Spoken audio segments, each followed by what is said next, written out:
Hey, good morning, everybody. Nice to see you. Happy Wednesday. I have an exciting day planned for myself, so I'm very thrilled that you're here. I'm Rita Hickman. I'm a body mind expert and a shiatsu massage therapist. As you can see, things are getting darker around here in the mornings. We're starting to get into fall and winter. Today, we're talking about narcissists as usual, and we were talking about narcissists and whether they feel regret. That's always a big question, isn't it? You know, if you're in a relationship with a narcissist, it's very likely that you are empathic or compassionate, which means that you live from a whole different set of rules than your narcissist relationships are, whether they're at work, whether they're your spouse, whether they're your boyfriend, whatever it may be. Narcissism is really coming to the surface, and if you are an empath, then there's a good chance that you're going to end up somewhere along the line tangling with people who are more narcissistic. Now, that can be very confusing because empaths naturally come from a place of wanting to help other people feel better because they can feel what's going on. So, if someone is upset or not doing well, then it's our natural uh, attraction, it's our natural desire to help and to assist and to help them feel better. Because when the people around us as empaths feel better, then we feel better. Now, if you're in a relationship with a narcissist, there's a whole different set of rules. Narcissists, they are sensitive to what's going on, but they've got a very strong internal world. Their internal world is much more controlling and much stronger than their empathic nature, than their sensitivity and compassion.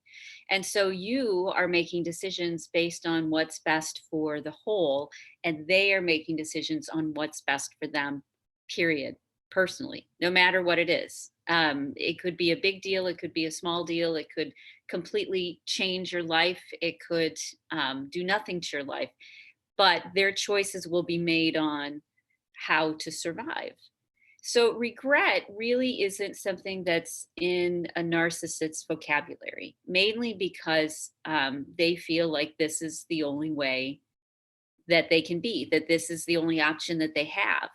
And when you're constantly struggling and holding back insecurities and anger and frustration and overwhelm and overstimulation, when you're constantly holding that sort of thing back, then when you do unload, when you do go crazy, when you do nitpick or belittle or minimize or gaslight or manipulate, when you do those things, when they do those things, they feel a sense of justification because they felt like they had no choice. Because in the world that they live in, they are alone, they have to do it on their own, and it's them against the world, even them against you.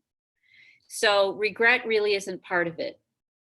The regret that they end up feeling is regret that there were consequences for what they did. So they feel sorry for themselves, and they feel sorry, that there were consequences. But regret, not really, because where a narcissist is at, which is inside of their own head, inside of their own world, um, their behavior is necessary because of the fear and the insecurities and the overwhelm that there is no choice. This is the only way that they can be.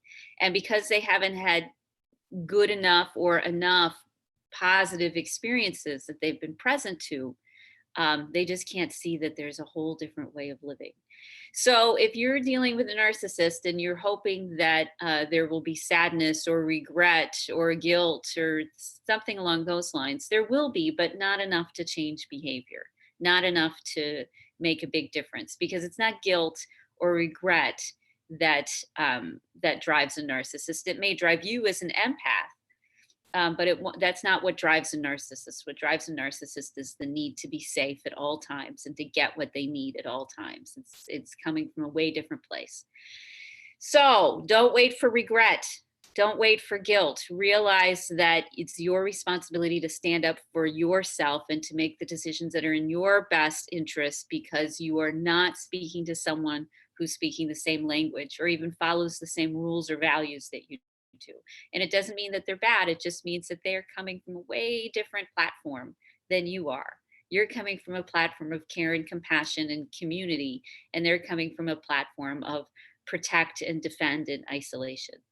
So you're not really going to break through. It's only when they start to grow up, when they start to get the experiences that they need, when their body starts to change, that's when changes start to happen. So regret, not so much. Regret mainly if you stand up for yourself and start to change the rules and what you'll accept and what you won't accept in your life. And then the regret can be, temporary. And then those fears and insecurities in that inner world will come back. So if you feel stuck, reach out, share this with other people. We've got a wonderful group that we're starting. It's super affordable every month. You get all the support that you need, including a beautiful, wonderful, safe community of gorgeous women who are just like you and smart, funny, interesting, and empathic and compassionate. And it ended up in situations which are much more difficult than they wanted to deal with. So there you go. I'm looking forward to seeing you soon, and I look forward to seeing you tomorrow. I hope you have a great rest of your day. Bye.